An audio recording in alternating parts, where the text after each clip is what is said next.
On a Whim. Hello, on a Whim listeners, and welcome to episode 14 of the On a Whim podcast. My name is Paul Vela, and I am one of your co-hosts. And today joining me is the one, and thankfully the only, our wonderful audio engineer, Shadoe Trammell. Say hi, Shadoe. Hello. There. Hello, I'm Shadoe. Yes. So you, listener, if you've been tuning in for the last handful of episodes, we've gone through two. Jabari, who's usually our main co-host, he's on hiatus still. He is, by the time this episode releases, he should be relocating to somewhere in the Pacific Northwest, right? So we're gonna give him some time, some space to do that. So he's on hiatus. And then we had Grover Wimberly, who was the co-host for the last 4 episodes. So you got to enjoy me and his banter. And today, just, we decided to bring Shadoe in, as she, not only are they the audio engineer of this podcast, but also Shadoe and me have a unique rapport with each other. It's kind of a very unique friendship I have with anybody from the studio. Shadoe is the only person I can claim that says have literally driven me to alcohol. Yes. That was good times. So this is in the this is in the before times, right? Just making sure the listener doesn't think me and Shadoe are going out drinking during the pandemic. No, we don't. We don't really. I haven't hung out in a year, Shadoe, but we'll fix that eventually. But in the after times. In the after times. So Shadoe was driving the vehicle that had all the items to display at a convention, right? We were in Level Up Expo in 2020. This is right before the pandemic happened. Like the last hurrah for just about everybody. By the point we did Level Up Expo in Las Vegas, it was, the first confirmed cases were being recorded.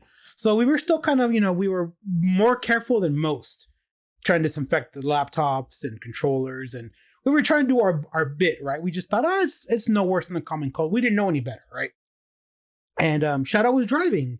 Shadoe had actually driven me to Vegas. So I'm the person that believes, you dance with the one that brought you, literally. So I became Shadoe's navigator, which on its own was incredible because Shadoe's sense of direction, north, west, east, and south have no bearings.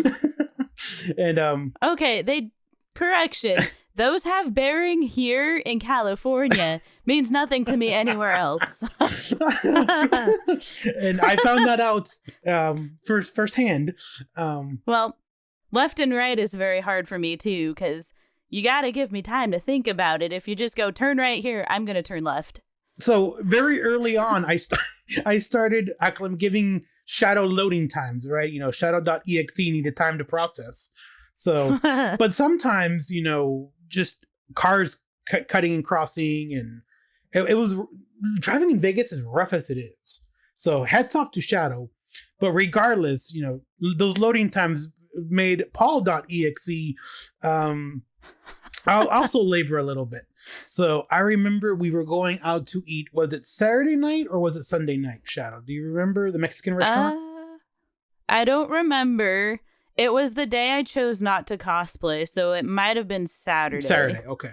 So we're driving to this Mexican restaurant in like this kind of a fancier, upscaler outdoor mall, very fancy looking. It had an underground parking structure. So we managed to get there, and we're driving in their like little roundabout, trying to, and then Shadoe asked me the words, Paul, where's the parking structure? As they're asking me, we are driving into the parking structure. Just, Paul, where do I park? And then we're driving down into the underground, and Shadoe's like, Paul, oh, this is where I park. And I just let out this guttural sound that makes everyone laugh. Reggie was there, and they laughed, and Matt laughed, and I die a little on the inside. You forgot the entire drive there. It was after a long day of conventioning, so we were all kind of just Loopy? done. We were all loopy. Yeah, Yeah.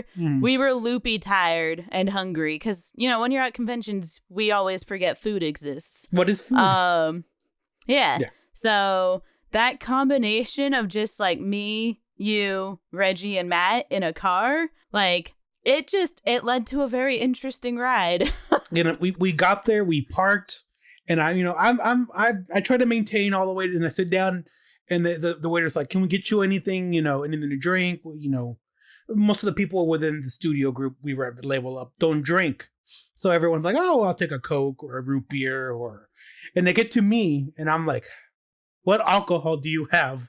And they're like, "What don't we have?" Mexican restaurant. So I got this like top shelf tequila margarita drink that and I'm like, I chugged that thing. Yeah. I think Grover said something too. He was like, "Geez, Paul, Yeah. what happened?" Yeah, and you're just like, "Shadoe drove me to alcohol." And that's been the story. One of my personal favorite stories of me hanging out with Shadoe. Yeah. I like telling that story fairly often. It's one of my favorite Paul stories. So okay, what is your favorite Paul story then?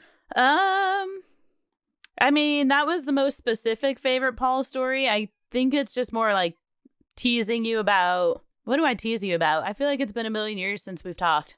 It really has been. We communicate pretty much for the podcast, right? We pretty much, that's which you edit on a weekly basis. I couldn't imagine having to deal with my voice and Jabari's voice and Grover's voice, who are three distinct voices, right? Mm-hmm.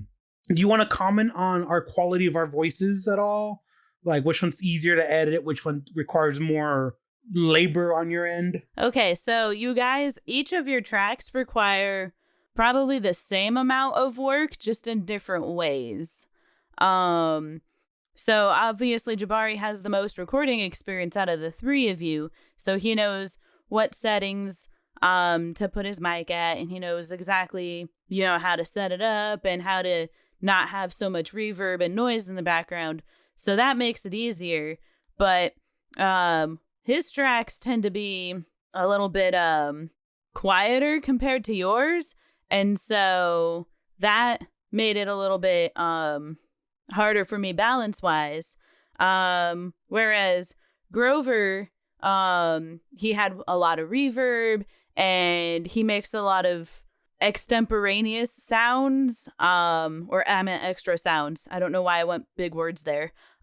You went very big words there. Yeah. Yes. I was looking at a thesaurus earlier today, looking for a word, and I think that word was next to it. Oh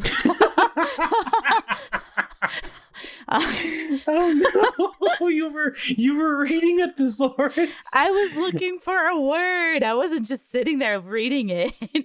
Oh, okay. That makes me just feel a little bit better about Shadoe. But in honesty, listener, I knew what this was. So then, that's Jabari and Grover. Grover just makes these grumbles and noises he makes, right? Yep. He does that in person anyway. Yeah. And then how does that my voice then at that point? Your voice comparatively. So once you did all of your retakes, it was easy to edit your track, but your retakes made it harder for me because I had to figure out where to fit everything together. It was like a weird podcast puzzle. Right. Yeah. Just making you earn your money. Yep. I mean, I enjoyed it, but good. Definitely. Yeah. Well, I'm one of those crazy people who's like, a challenge, sign me up. You are one of those crazy people. So I enjoyed it, but it was just an interesting experience having to figure out where everything fit together. And part of what makes editing some of this a little difficult is sometimes when you're wearing headphones, you turn the headphone volume up too loud, so I can actually hear the other person talking, and I get that weird, person speaking bleed. But for editing the last few podcasts, that was actually really useful, because I was able to listen to that and piece the podcast together. So for the listener, for context wise, right? In the Grover episodes, the recording software I used, I had it record originally when me and Grover first recorded off of my crappy laptop basic microphone, as opposed to the professional-ish amateur level mic that I use for podcast recording, right? The one I just got for just podcasting. And after hearing it, I pretty much made the executive decision to re-record the Grover episodes. It sounds weird saying it like the Grover episodes. I mean, that's what they were. True. It's like a saga, like a series, like the Power Rangers, the whatever Chronicles, right? Or whatever you want to, the villain that takes over for like 5 or 6 episodes and the arc of that, right? Like more like an anime at that point, right? I'm thinking Bleach, the Arrancar. Yeah. Or Fake Karakura Town arc or whatever they're called, right? Yeah. But yeah, so I made the decision to re-record my 4 episodes. So what I did was I took and I ripped Grover's recording from where we store our podcasts. So because we're all working remotely, right? I live in California, and so does Shadoe. Well, Grover's in Vegas most of the time, and we use Google Drive. So in Google Drive, I got Grover. I heard what he was saying in one ear, and then the other ear, I was hearing myself what I said. So I tried my best to match up the tracks, right? Whenever Grover's talking, I wouldn't talk, and then I made sure Grover was done talking to the best of my ability, and then I started talking. And it was on my end, I'm like, I thought I did a good job, but Shadoe had more of a challenge than I thought they would, and I'm sorry for that, Shadoe. Sorry I had to make you. Well, you like challenges though, so that's, I mean. Yeah, I like challenges. Yeah. So it wasn't, I wasn't like, curse you, Paul. I was like, all right, this will make my podcast editing experience different. Well, I like this. Perfect. But so then my voice normally, like in the Jabari episodes, how does my voice compare to my 2 other co-hosts? That is a good question. Or are you still traumatized from just editing my voice in the Grover era? I wouldn't say traumatized. Overall, you're a little bit louder than Grover and Jabari is, and I mean that's just how you are in person too, compared to them. I am a loud person. Can confirm. So that gives me the interesting challenge of like balancing your voice to theirs, but other than that, I mean, it's fine. It's just fine. It's fine, Paul. It's fine. I'm used to hearing that. I'm sorry, I'm Paul. used to hearing that from people. I get concerned, like it's fine. I'm like, no, it isn't. Tell me what's really wrong. So, I mean, coming from me, it's fine is a compliment. Oh, in that case, I'll take it. Yeah, I mean, I'll take whatever I can get at this point in the pandemic. So. Yeah, well, I'm bad at giving compliments, so, I mean, I could shower you in praise. Your voice is the most magical voice I've ever heard, But Paul. then that'd be a lie, and I don't like lies. You're lying. What makes you See, lie? you're not happy, Paul. You're just not happy with anything I say. See, you then you're starting to know who other person is. Anyways, listener, this is episode 14 so far. Thank you for tuning in. This should debut on Tuesdays at 8 p.m. on a Whim episode. And again, I just want to shout out. Again, Shadoe is the co-host today, and one more episode. But then I want to thank you, Shadoe, for being our audio engineer and taking on the challenge of Paul's and Co.'s voices. And then I want to thank Jabari, who is Lewis Smith, who is still updating. He's still working behind the scenes despite him moving. So I don't know how he's going to pull that one off, and that's going to be. Hey, hats off to him. Thank you, Jabari. And then Lucia Lee, thank you for your art. Thank you for drawing our chibi faces. I believe Shadoe's going to have one of them commissioned as well. It'll be fun. It just gives the YouTube video a little bit more thing, a little more pop, I think, right? So we have a great team here at on the On a Whim podcast. And listen, I just want to give you a little, insight into what's coming up next, right? This is episode 14. We are slowly but surely coming up to our season finale. We plan on ending season 2 of On a Whim in the next 2 to 3 weeks, maybe even 4 weeks. It really depends on how it goes, how our team members can, situate themselves on their situations and going on in life and what they're up to. And then we'll come back for a season finale. And then we'll probably take a hiatus for, I don't know how long. I wish I had more answers, but we are getting ready to release a couple of our titles at the studio, one specifically. And I want to make sure there's no other commitments need to be filled for that during that time. So on a whim, we'll take a hiatus after about 3 to 4 more recordings, maybe, give or take. I never want to commit to anything, not just because I have commitment issues, but because just a lot of uncertainties going on. So, listener, I want to make sure that you're up to date as possible. But you'll know when the season finale is, because we'll start off the episode with, this is the season finale of On a Whim. Anyways, so for the future, Shadoe, they are the third co-host of On a Whim, and we want to start bringing in other co-hosts as well. So you'll be hearing me definitely, Jabari, Grover, Shadoe, and maybe some other peeps from the studio on our different development teams, and talk about a variety of different topics. And I asked Shadoe, were you okay with, coming with different people? And their response was, I'm up for a challenge. As you've learned about Shadoe, they enjoy challenges. Why? I don't know. Just a very peculiar person Shadoe is. And then, so season 3, you can probably hear maybe 3-4 different co-hosts maybe in an episode, talking on different topics. We'll still explore a myriad of different things going on. But other than that, you'll still expect a quality On a Whim Whimindie product. So which leads me to quality. The quality of Shadoe, you've seen the quality of our projects change drastically in the past couple years, or past how many years? Yes. Yes. Yes. Because Shadoe, you were before pre-Whimindie, before the studio was a studio. That is true. You are a day zero person from what I inherited Shadoe as an audio engineer. Oh, Shadoe, do you want to share your story of how Grover fired you at one point? Oh, yes. That's one of my favorite stories to tell about Grover.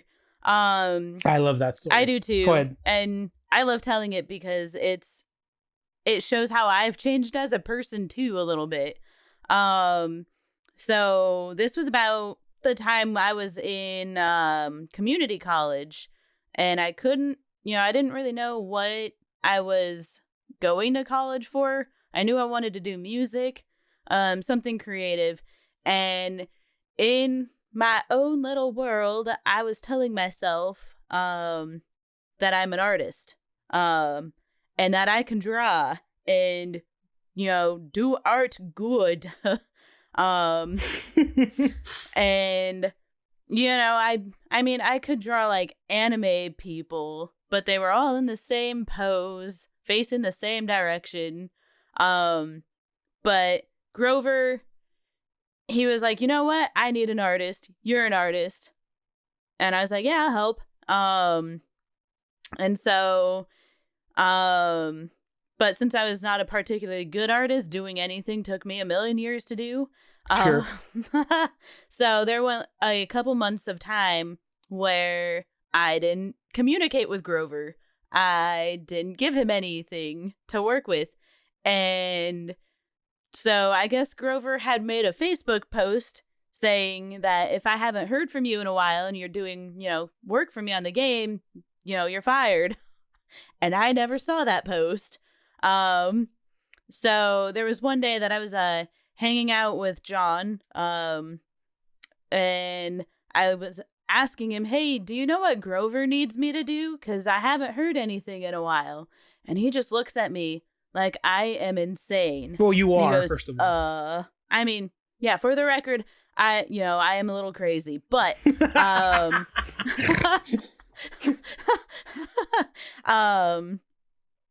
what was I saying? Right. John looking at me like I was insane. And he's just, what do you mean? What should you be working on? You were fired like a month ago. And I just looked at him like, what now? When did that happen? So I talked to Grover, and Grover was like, oh, I didn't know that we had this kind of arrangement where you would work slowly while you're attending your classes. So he brought me back in to the studio. And I don't entirely know what my job was at that point. I think I was still an artist. Artist in quotations. Yeah, on the list of topics, I have it now as Grover firing Shadoe as an artist? Question mark? Because I mean, that's an accurate way of saying that. So a little background on me. I'm a musician. That's where my expertise lies. I ended up going to university for it. And while I was at my 4-year university, I discovered the audio tech program. The recording arts and the editing and doing audio for commercials and stuff like that. And so how did I kind of made Grover make me the audio engineer. I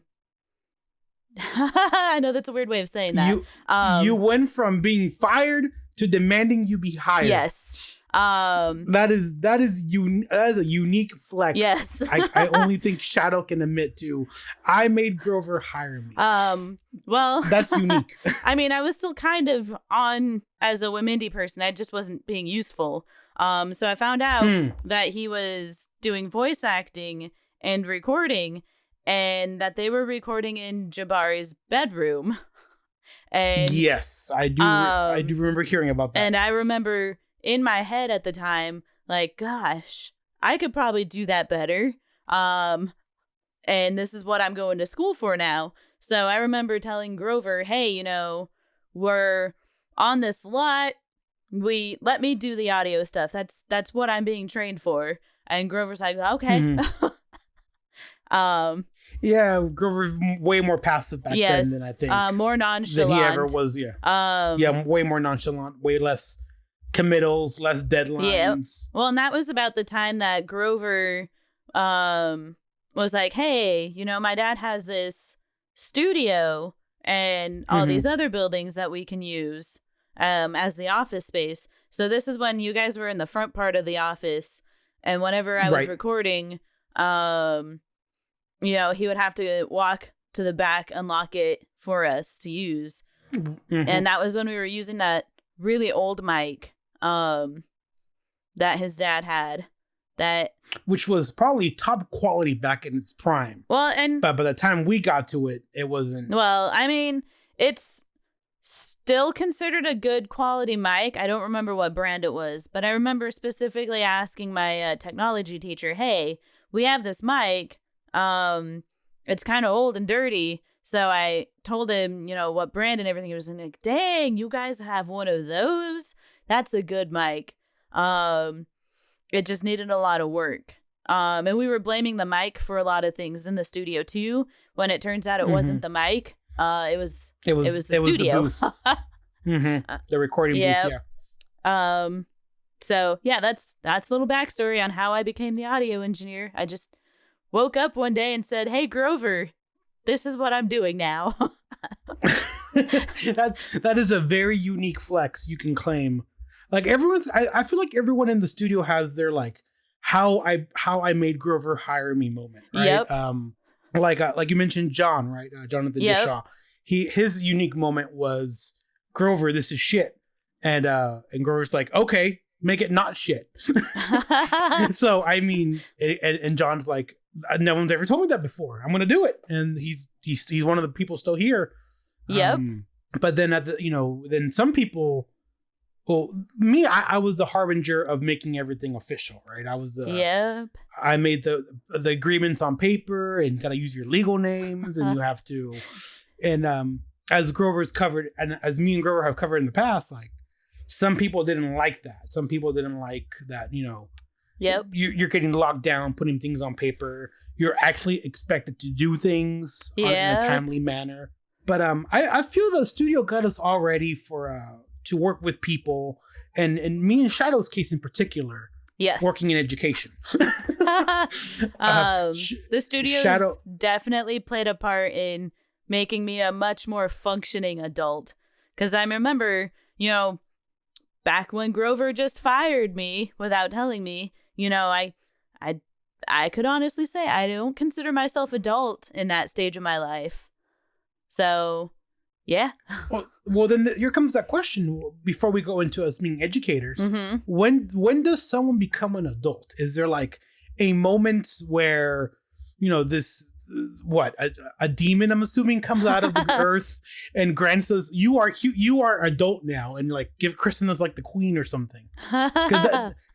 So let me ask you this, Shadoe, if it isn't too personal, and if it is, you can edit this out. When did you feel you became an adult? Like, what was the decision, or what was placed in front of you? Ooh, that made you think? That is a very good question. I don't think there was one defining moment. Mm-hmm. And I still have moments where I'm just like, I need an adult. Oh crap, I'm the adult. Yep. Me too. I've been there, done that. Yep. Go on. I think it's just, all of the experiences that I've had and all the stupid situations I put myself in that kind of led me to mature and grow up. And I also think that being a ranger in particular helped me. Little bit more of my backstory for the listeners. So when I'm not working for the studio and when I'm not doing my substitute teaching job, in the summers, I take a job as a ranger for a local nonprofit. And it's just me out in the woods, talking to people and making sure people aren't, being dumb. In the middle of bum F nowhere, Yeah. Making sure everybody is safe and where they're supposed to be on the trail, not destroying the environment and stuff. Of course. And I think it was that first summer that I did that really kind of brought me into that mindset of, oh, I'm an adult and I can be responsible and in charge. It's I don't know if you're in the same boat I am with this, Shadoe. I think the moment I got my, like, when kids, my first job was as an aide in the classroom for students who learning English as their second, third, 20th language. And when a kid asks you a question and expects you to know the answer, it's pretty sobering. I got my first job pretty much the week I turned 18. So I'm kind of in the same boat you are, Shadoe. That first real adult job, right? That when you're, technically, I was 18. I was still, I meet an 18-year-old now. I'm like, why are you working at a school? You're still a kid yourself, right? I actually, when I was I'm a middle school. I work at a middle school, and actually I work with a lot of probably 18, 19, 20-year-olds, and I'm like, I used to be that. Holy crap! And just some of the things they do and say, and I'm like, did I sound like that? But it's pretty sobering when a kid asks you a question and they expect you to be the adult and answer it. And I'm proud to say that Shadoe's one of the few people that I'm friends with, and I can talk to them like a fellow educator, and we'll tell each other war stories of what we've experienced during not only distance learning but in-person learning too. And Shadoe, you want to share one of those war stories, or two of them, or? Sure. So, as I mentioned, I am a substitute teacher. I'm sorry. That has been an interesting experience. I personally enjoy it. And I know a lot of substitutes get really upset when the classes are just kind of chaotic, but I mean, I kind of enjoy it. I thrive in chaos. You do. I concur. Yep. So, I don't have too many war stories of in-person substituting. But my two experiences with distance learning substituting have told me never again. Nope. And I mean, they're not particularly bad. It's just my first long distance subbing job that I took. It was for a very special class. on my middle school campus. So there's a really cool company nearby called Garner Holt. It's the company that's responsible for building animatronics for theme parks. And so this company worked with a local school district, which is the one that I work for, to set up special Garner Holt labs for the kids to work in. So they'll learn how to program circuit boards, how to 3D print stuff, basically anything that's involved in the process of making animatronics they can do in this lab. That's pretty cool. I had no idea that we had that in this school district. Yeah, it's pretty recent. They had like a big unveiling ceremony when it happened. And so it's pretty neat. The classroom is really, really cool. They provided all the equipment for it. And so there's 3D printers, there's laser etchers so that the kids can laser etch things into wood if they wanted. There's sewing machines so that they can learn how to make clothes for the robots. There's actual animatronics that they can program to move and say things. And then there's a little light show that goes with that. That is legit. Yeah. But unfortunately with distance learning, that has had to change a little bit. So there's no kids in that classroom. Right. But the teacher is still expected to teach something for those kids. So he's teaching them 3D modeling, and then they can print something and pick it up at the office. So I had accepted a job for him because I knew who the teacher was, and I knew that he would have, pretty good sub plans. In theory. But when I first got there, I had my personal laptop with me, and I couldn't connect to the internet because my district has a locked internet system where only specific computers are allowed to connect to it, which, fair enough. And so I had to go and borrow a school Chromebook because I couldn't figure out how to use the teacher's laptop because he has a very specialized laptop for that class. And so that whole fiasco clears out, and I look at the sub plans, and he's just, take attendance, and then the kids are working on their projects and everything, so they know what to do, so you could just sit there. And good luck. Yep. And that's what I did. I didn't bring a book or anything with me, so I just kind of sat there, staring at the computer screen. And so that was my first experience. My second experience was actually probably about a month ago. I had gotten pulled out of my learning hub position to fill an emergency sub job that they had because my district has a substitute shortage. So sometimes they have a need for more substitutes than what they have. Yep. Especially right now, they tied up a lot of their substitutes in a different classroom setting that I can explain later if necessary. But I got a phone call from one of the district office people, and she's the one who always calls me when they absolutely are desperate. So I knew exactly who she was and why she was calling. So she's like, we really need a substitute for a first grade class at this campus. It's just down the street from where you're normally at. And I've already cleared it with the site that you're assigned to. So I'm like, all right, cool, I'll do it. So I go down, and elementary schools start earlier than middle schools, which is what I've been doing. So by the time I get there, they had the campus sub already working with the kids. And so I had zero time to look at the lesson plan. Right. So by the time I take over, I'm scrambling. I'm just like, okay, how do I do this? And they're first graders. They are on a schedule. So, and they know if you don't do something right, they point it out like, no, that's not how you do it. So it was like every 2 minutes, somebody would be like, she does it this way, or that's not how you do it. And so I got behind on the lesson plan, and one of the kids goes, oh, it's break time. Bye. And suddenly all the kids log out on me. I'm like, wow. Oh no, all the kids are gone. What do I do?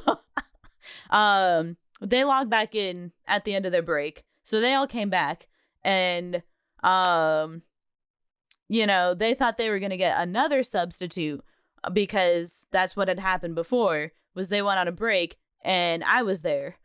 So I had to explain to them, no, I'll be your substitute the rest of the day. and I tried playing a video for them that the teacher had left, but I couldn't get the video audio to play properly. So I had to kind of do it differently. And of course, all the kids are, raising their hands on the Zoom meeting and telling me, this is what you're supposed to do. And I had to explain like 3 times, well, we're having problems today, so we're just going to have to be flexible. So finally they get all, yep. So they get all settled. They accept that. No problem. And in the afternoon for this teacher, she works in smaller groups with the kids to give them more one-on-one attention. So that's what I had to do. Except in the first group, I was supposed to have 8 kids show up and only 2 showed up. So I'm like, uh-oh, am I going to get in trouble for this? What's happening? Anyway, I worked through with it, no problem. The next group, only 1 out of 6 showed up. And she joins the meeting and she's got her face up against the camera and her mouth is open and she's sticking her tongue out at me. And I'm just looking at the screen like, okay, this is first grade. What do I do with this? So and it's using Zoom, right? So can you, as the host of the meeting, could you disable their camera? Well, I think it was actually on a Google Classroom. So it was the Google Meet then. It's a Google Meet. Google Meet. And I have less experience with Google Meet than with Zoom. So I just kind of rolled with it. But yeah, after that I was just like, okay, 2 things I learned. Distance learning substituting is not for me. I am not good at it. And I don't want to ever substitute first grade again because that was difficult. Yeah, teachers that are, I'm a middle school counselor, like I said before. And I think elementary school teachers kind of like, I couldn't do your job. The high school teachers like, good luck. And so we're kind of in that middle path. But I could go up to high school, but I don't think I could be an elementary school counselor or a teacher or anything to do with elementary. Like just that kind of behavior. I'm like, no, I need to have some little bit more maturity, even though middle schoolers are their own species. Oh, yes. Yes. Middle schoolers are definitely something else. Yes, I concur. But I do have a story similar to your, Shadow. I was also I was doing my counseling hours. So, listener, for the person who doesn't know how counseling works, you have to get a master's in school counseling. School counseling in particular, anyways. And then you have to do your field work hours. So if you want to be a clinical counselor, like a marriage family therapist or something like that, they require like 2,000 hours or something crazy stupid, right? And then for school counseling, they want you in the class. They want you at a school setting. So I did 200 hours at a high school. Coincidentally, the high school that both me and Shadow went to. And then I did 200 hours at my university's registrar's office. And then finally 200 hours at a middle school in the same district where Shadow works. And I remember one day a sub had to leave because something had happened in the classroom. And I don't know how much I can say about that incident because I myself don't know anything about it. So the principal had one of those emergency moments like, oh my goodness, we don't have any subs. What do I do? What do I do? And then she looks at me, the intern, and says, you have a substitute credential, don't you? And I'm like, yes, I do. I do have a sub credential. Can you take over this class? Can you do that? And I'm like, I look at my supervisor, the school counselor, and he's like, whatever, I don't care. So next thing I know, I am in a middle school classroom I'm still a counseling intern, but I'm a sub, and it's a very unique position to be in. And they wanted me to play a DVD on the stereo system, and the TV wasn't working, and just like you, Shadow, right. It's the kids know all the answers, right? They're like, no, it's supposed to be like this, mister, and this and that. And it's just, children.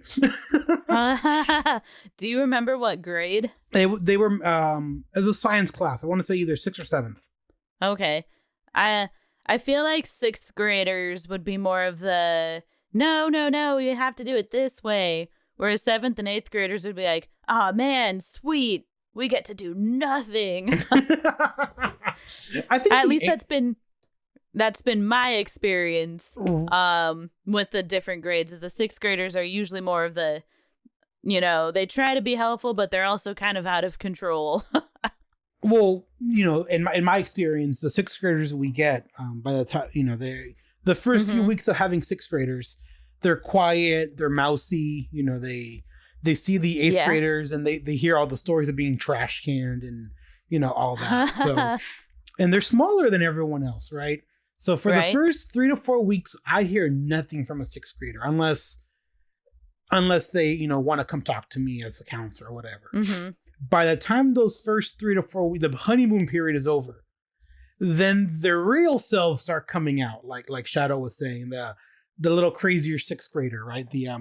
They all come with their drama from their elementary schools. And yes. that is so much fun sorting through because, and I don't know what happened to me as a middle schooler, but these middle schoolers today have a lot more game than I do. Yes, they do. Or did. Shadoe can make fun of me for that statement about my my game or lack thereof. Paul. Yeah, exactly. I haven't asked you yet. No, how are they? Your 50 girlfriends. How is my multitude of girlfriends? Which, and listener, the inside joke between me and Shadoe for the longest time was that number would slowly get higher every time Shadoe would interact with me. First, it was a reasonable number, like, how's your girlfriend doing? And then it became 5. And then 15, and then 30. Just the number kept going up exponentially. Now we're at 50. So next time Shadoe interacts with me, it'll probably be 73 or 82 or something like it'll just keep going higher. It's hilarious.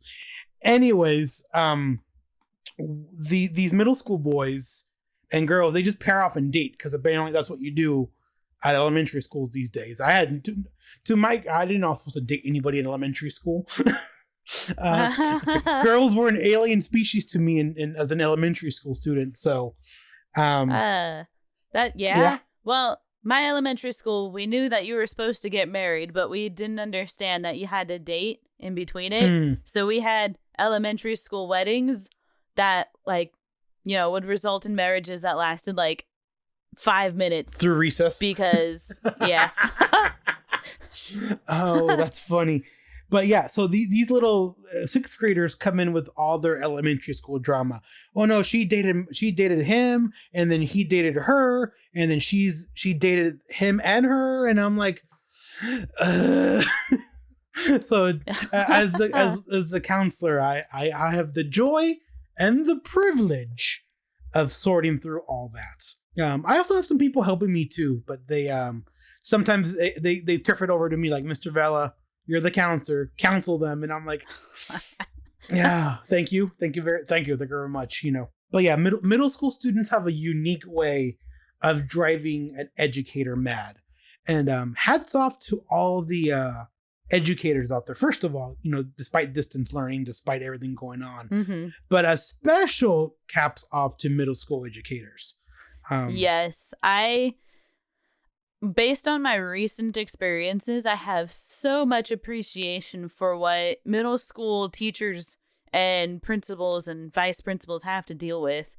Because I had a rambunctious group there for a couple of months that I was in charge of, and just mad props to y'all for dealing with a full class of that, multiple classes.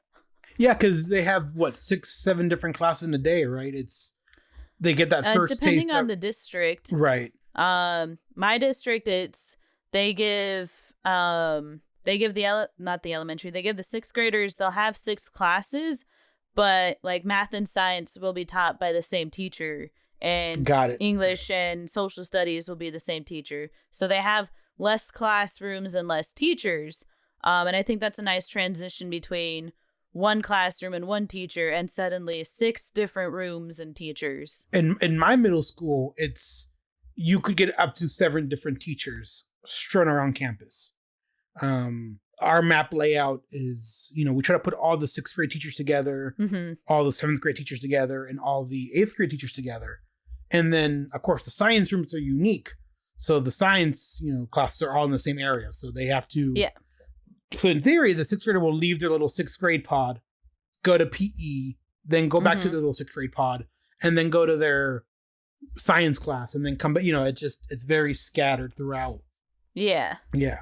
And a lot of this past week, kids coming back to school in person, a lot of kids were lost and didn't know. Yes. Yeah.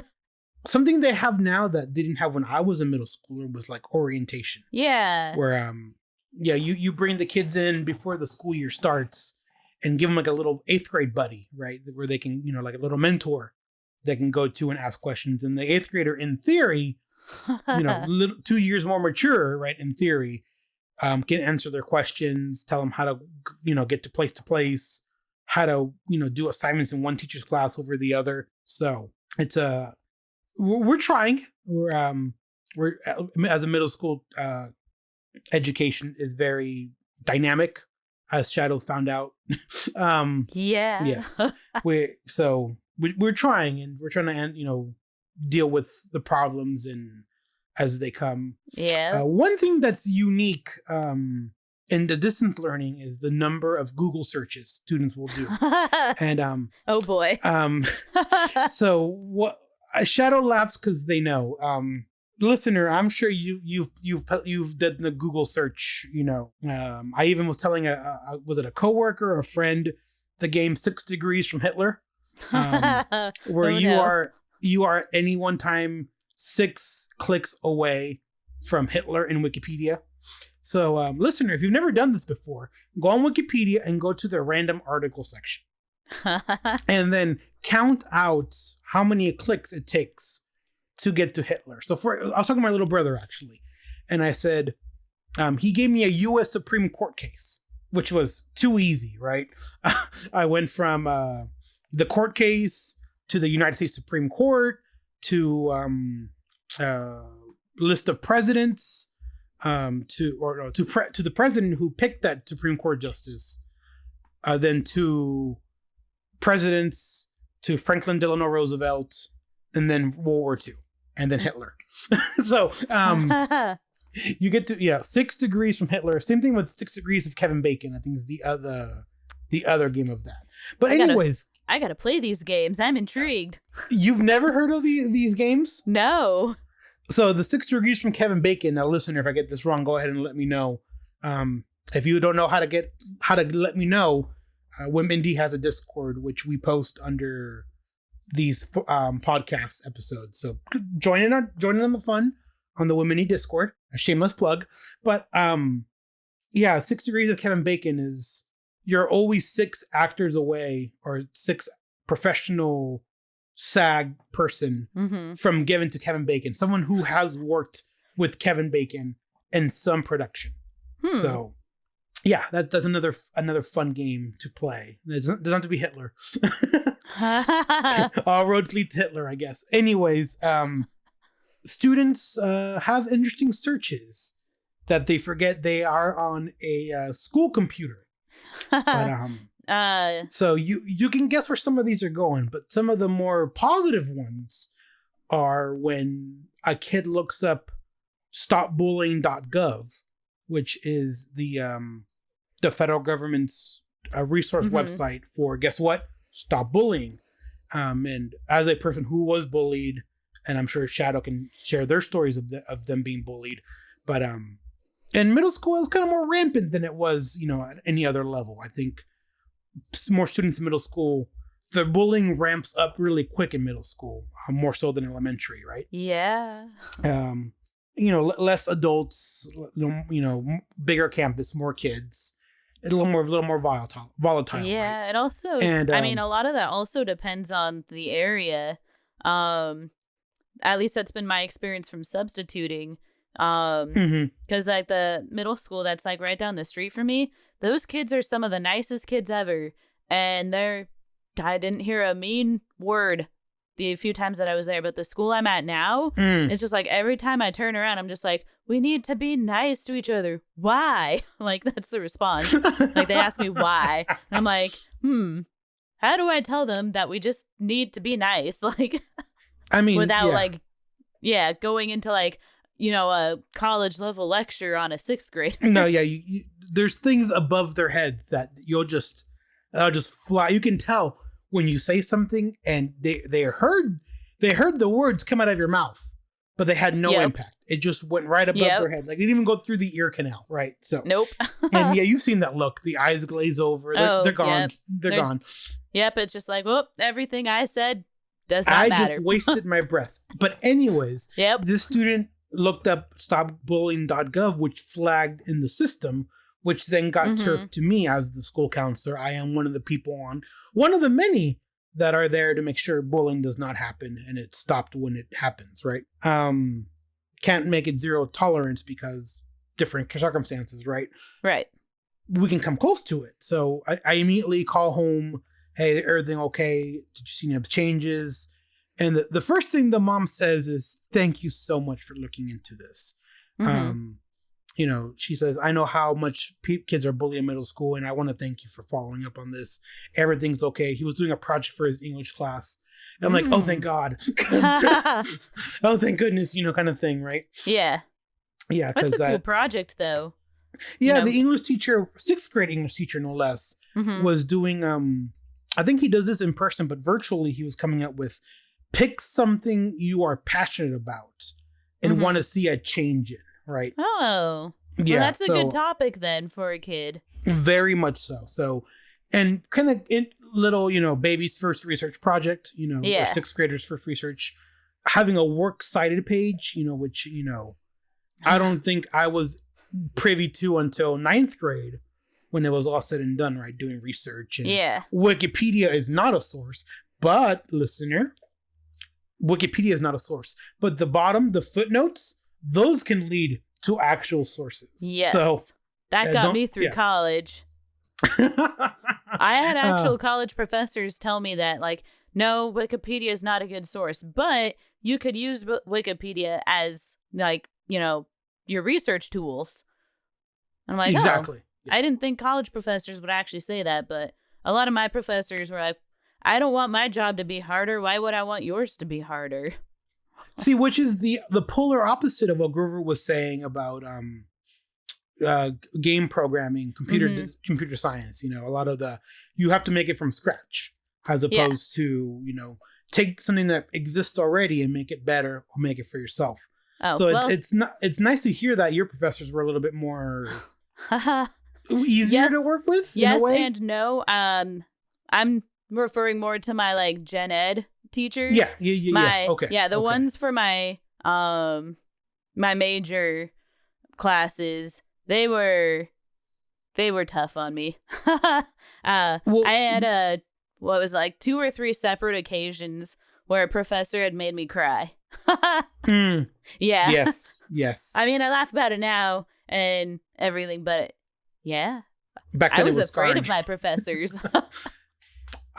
So in my time as an intern in the registrar's office at the university I got my master's in, the registrar's office is the place you go for your transcripts, transferring credits for graduation approval, all the good stuff. They're the ones who they're the administration behind everything, right? You take all your classes, but they're the ones keeping track of your credits. And I learned so much in that office. Anyways, music students were the ones with the toughest workload. Them and probably the GIS students. Yep. So Shadoe, I don't know. That's why I'm pretty much in awe of what Shadow's able to do with music and listening. Anyone with my music teacher at the middle school I work at. I mean, I'm just in awe because I don't think I have any discernible music talent. I'm not a left brain person at all. So I've pretty much told Shadoe, I think what they do with Whimindie, with editing the podcast, editing music, no less.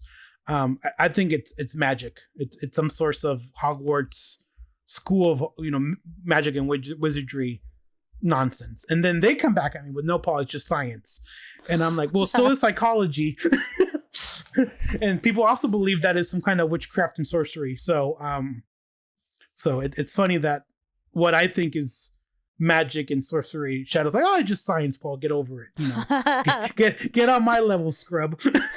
I mean, it is just science, but Paul, you and I are both the voodoo witches of the studio.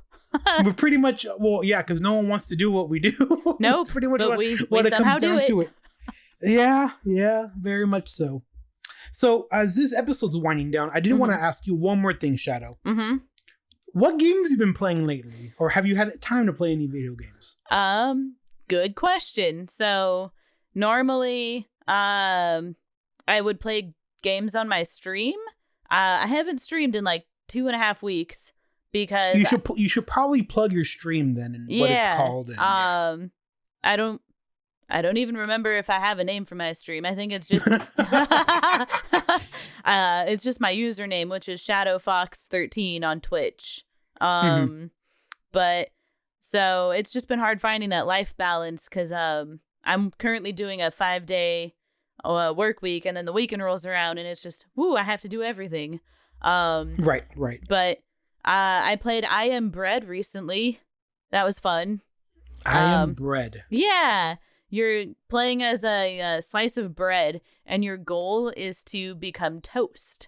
So you have to get to the toasters, what I'm hearing. Yes. Okay. Or whatever heat source is provided in the room you're in. So you're going through the rooms of this guy's house, and you can interact with things. You can like knock stuff off the shelves and make a huge mess.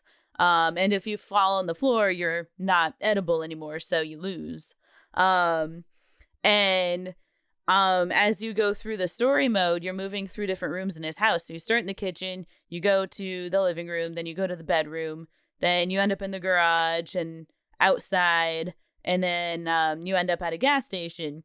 And the loading screen between each level is therapist notes. Because the guy who lives...